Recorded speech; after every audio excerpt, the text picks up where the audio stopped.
শোবিজের চাকচিক্য আর Glamour জগৎকে আগেই বিদায় জানিয়েছেন আলোচিত শিশুশিল্পী সিমরিন লুবাবা। নিজেকে আমূল বদলে ফেলে ধর্মীয় জীবনযাপনের ঘোষণা দিয়েছিলেন তিনি। এবার সেই পথেই আরও এক ধাপ এগিয়ে জীবনের নতুন এক অধ্যায় শুরু করলেন লুবাবা।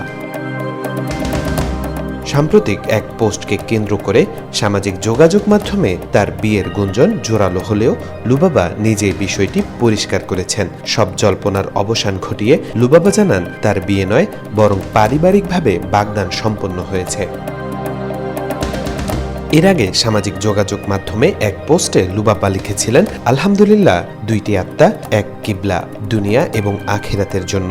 আল্লাহ আমাকে একজন দিন শেখার সঙ্গী উপহার দিয়েছেন। তার এই পোস্টের পর থেকেই নেটিজেনদের মাঝে কৌতূহল তৈরি হয়। অনেকে ধারণা করেছিলেন লুবাবা হয়তো বিবাহ বন্ধনে আবদ্ধ হয়েছেন।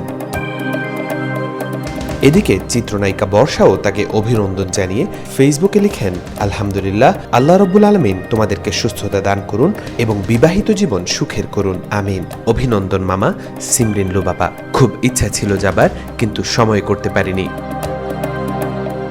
নায়িকা বর্ষার এমন মন্তব্যে বিয়ের বিষয়টি আরও জোরালো রূপ নিলেও লুবাবা দাবি করেছেন তাদের বিয়ে হয়নি। এক পোস্টে লুবাবা বলেন, আলহামদুলিল্লাহ, আমাদের দুই পরিবারের সিদ্ধান্ত অনুযায়ী ঘরোয়া পরিবেশে আমাদের বাগদান সম্পন্ন হয়েছে। বিয়ের আনুষ্ঠানিকতা নিয়ে লুবাবা আরও যোগ করেন, বাংলাদেশ সরকারের আইন অনুযায়ী নির্ধারিত সময়ে আমাদের বিবাহ সম্পন্ন হবে ইনশাআল্লাহ। আমরা সকলের কাছে দোয়া প্রার্থী। তাওফিকুল ইসলাম, আজকাল।